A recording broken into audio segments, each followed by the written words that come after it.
to stick around, just keep it to the Sid James laugh, all right? All right. So I'm here with Joel Smith, who's a Shropshire Dungeon Master, I believe.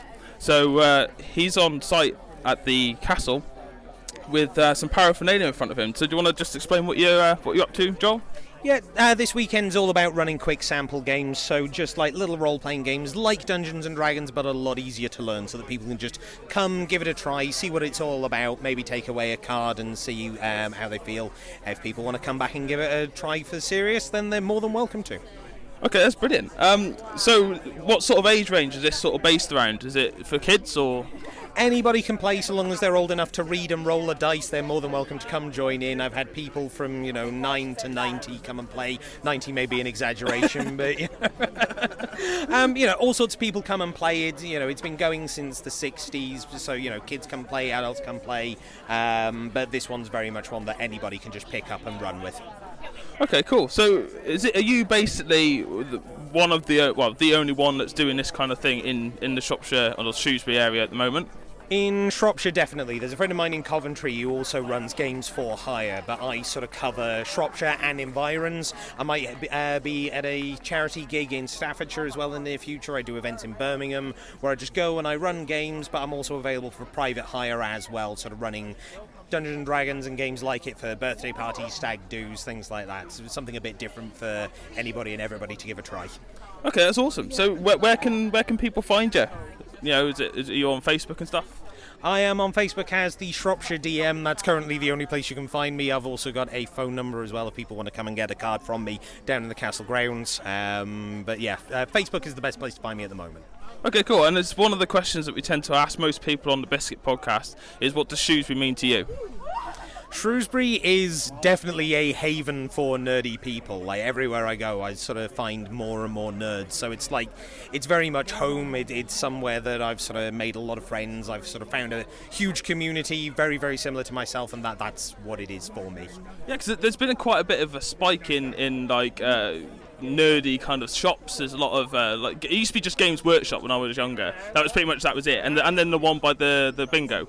There's that one as well. But then ever since, it seems to be everywhere right now, don't they? It's absolutely exploded, and things like this are just further proof of just how nerdy Shrewsbury can be, and the amount of people who I am surrounded with on all sides at this point.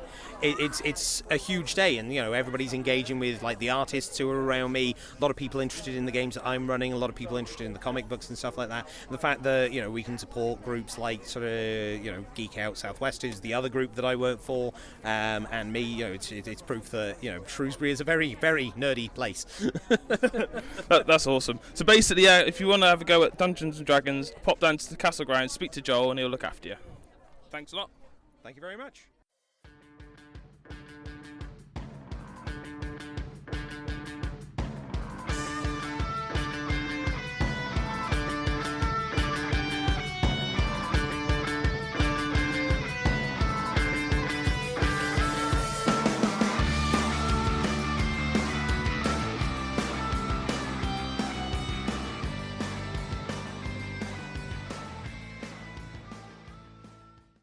Okay, so we are from the Shrewsbury Biscuit. We're a local podcast, and we want to what we want to do is we want to showcase the talent that's taking part in this festival this weekend.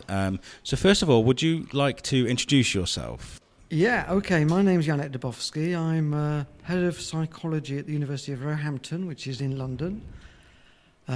So you might guess I'm a psychologist. Wow. But I'm particularly interested in psychoanalysis, and I'm particularly interested in Carl Gustav Jung and his theories.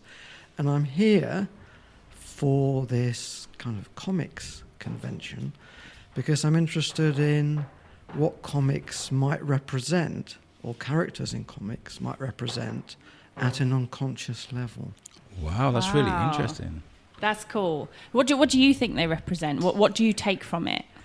Well, you have to kind of get into the theory behind how one unpacks a question like that first. I don't know how long you've got, but I'm going to speak on that for about an hour later this morning. I guess the characters are so vast. There's so many different types of characters in the comic book.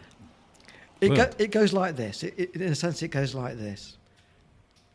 stuff in the unconscious doesn't have any form, and it doesn't have any content, but it has a lot of raw power. Wow. Right? Okay. That's the first thing. We as human beings can't tolerate formlessness and stuff without content. We just can't be having it. So as unconscious stuff comes to the surface of consciousness, we have to clothe it. That's what we do. Wow. We use our imaginations to clothe it. So we make characters up to represent these dark forces that come up. Is it always dark, or is it? Well, that's an interesting question. I think, you see, Freud kind of suggested that what's down there is stuff that we've repressed. It's unresolved, traumatic stuff. So that would be a bit dark. There's also, of course, down there the instincts, our aggression, our sexuality.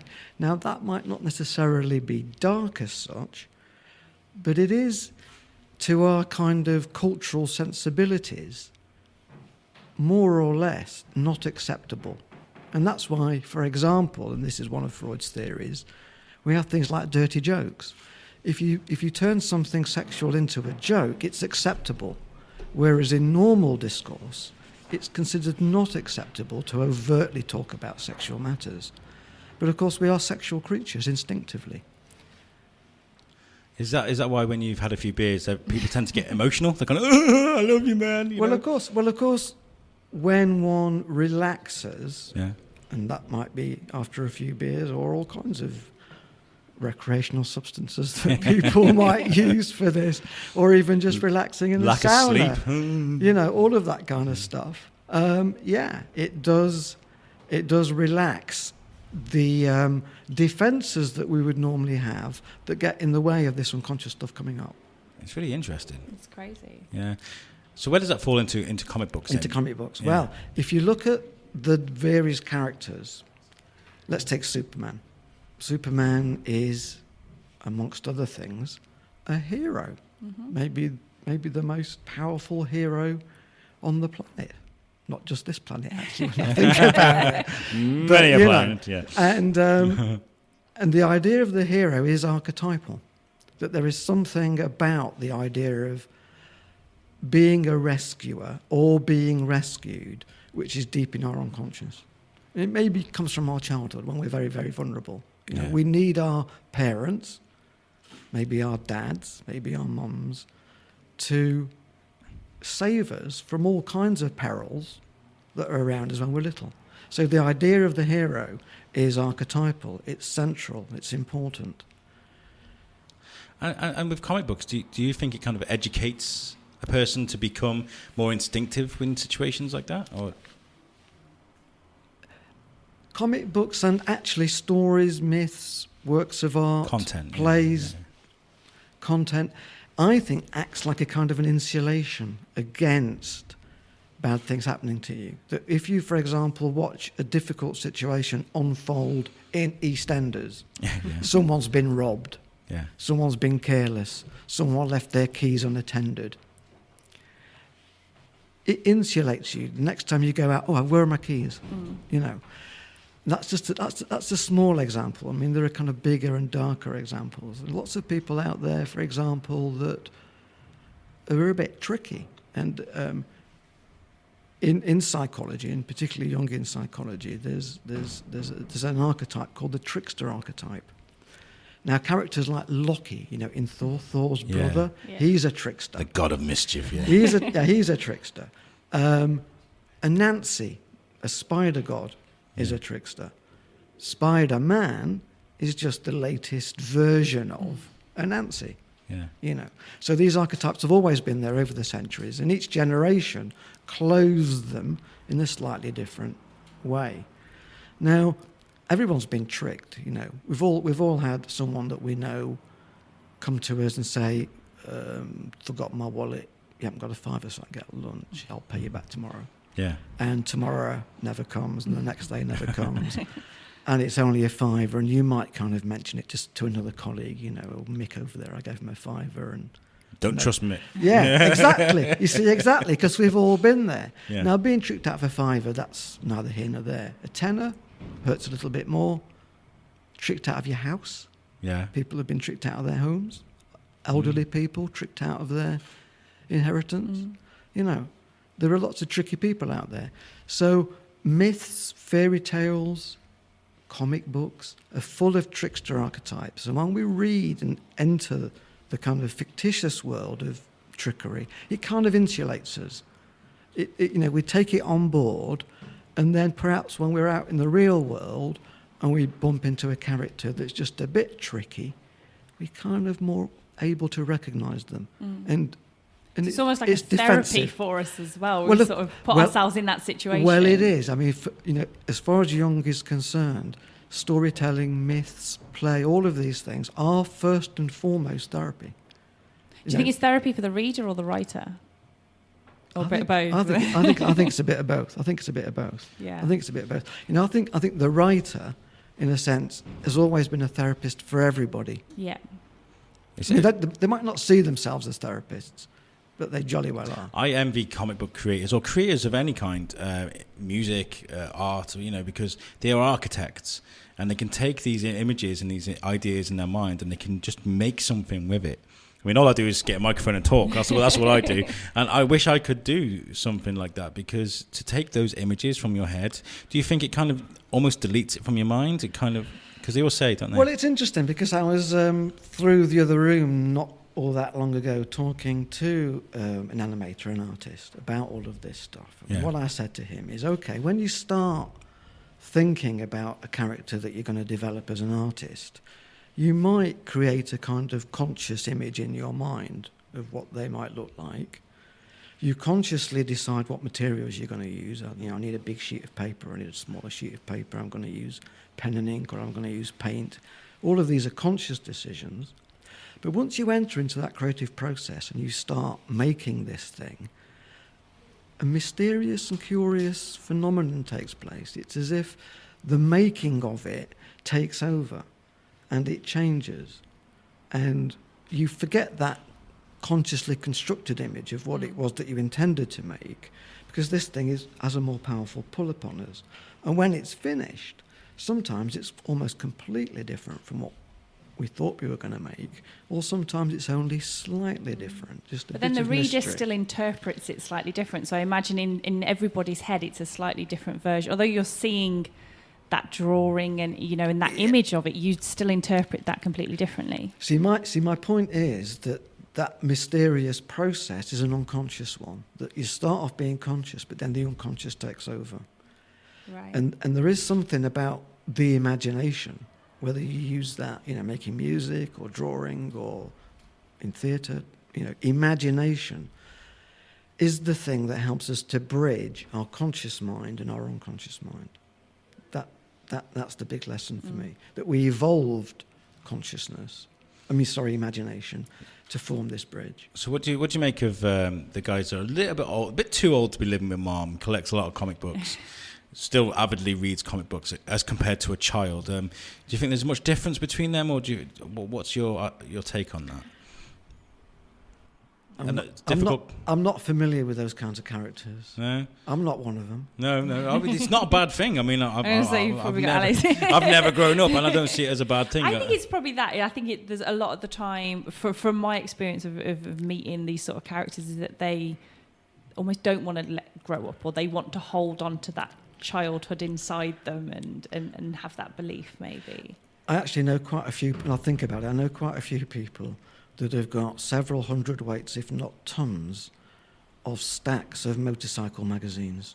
Yeah? They never read anymore. Well, they might have read it when it first came through the door, but they can't let go of them. And they just stack them up, and stack them up, and stack them up. Yeah. I mean, I get the comic book, because there was a lady at the auction last night. She was like, I'm like 3 issues away from collecting my Robin collection. And I see that as a cool thing, to have a whole collection of something. It's just. But she openly said, I haven't read them all. Yeah. She's like, I've just got the collection, but I've never read them all. Yeah, it's amazing, like, to have that, I've got it, that's the whole collection. Okay. Yeah. I mean, of course, that can be very, very therapeutic. but can't it also be a form of neurosis? Yeah, I guess. You sort of think, what happens when you finish that collection? Do you is that it? Are you happy that you've completed that collection, or is it now you have to start something else because you always have to keep that collection going and things?